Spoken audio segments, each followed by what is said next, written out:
the start of assembly of a doubler section. These are the components that are needed. We have a 3-inch cap. We have a 3-inch pipe, 18 inches long. We have a 1/2-inch 90, a 1/2-inch street 90, a 1/2-inch 45 street, a 1/2-inch T, a 1/2-inch female pipe adapter, 2 1-inch sections of 1/2-inch pipe. We have an 1.25-inch long piece of 3/4 pipe. We have a 3/4 90, a 3/4 female adapter, and we'll be making what I call the skirt from either the cap or a coupling, and we'll show how you can make it from either one. We have a 16-inch long piece of 1/2-inch pipe and a 5-inch long piece of 3/4-inch pipe. Alright, I'm going to assemble the small components first, and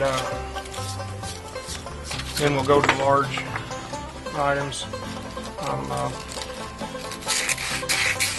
Anytime you solder copper, you have to prep the surface by sanding it or wire brushing it, then fluxing.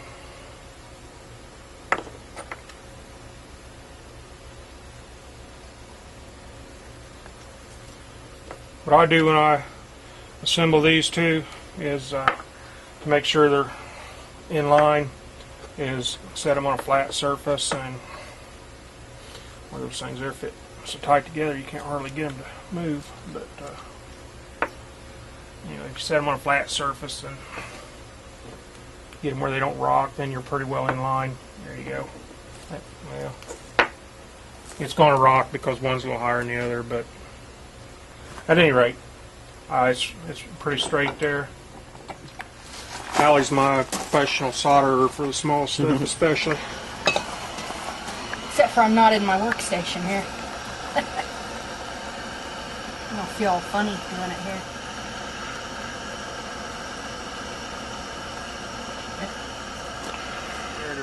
On the belt sander, what we do, we just kind of round the corner on the ends, because whenever you cut tubing, the cutter flares it out, and that'll make it difficult to assemble.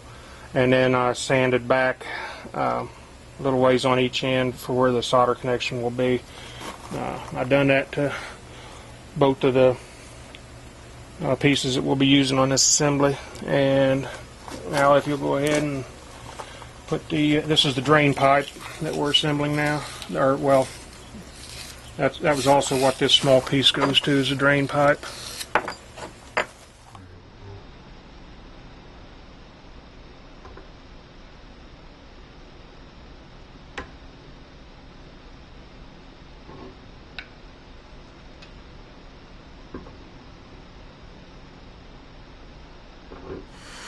The tip of that inside blue flame, the light blue, that is the hottest point of the flame,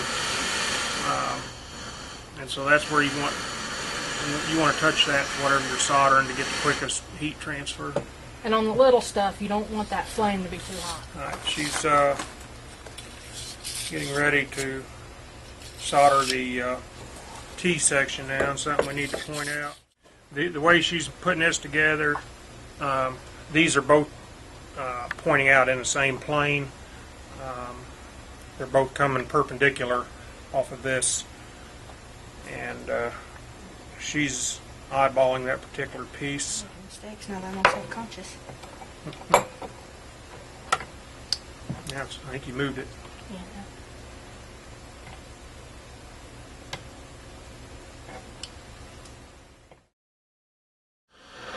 You want solder always to flow downward, whenever possible.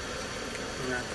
It will actually wick up into a connection, but if you have the opportunity to assemble it in such a way that you're always letting your solder flow downward, then that's a little more of a guarantee that you're going to get a good solder joint. On some of these things, if you solder something first, a lot of times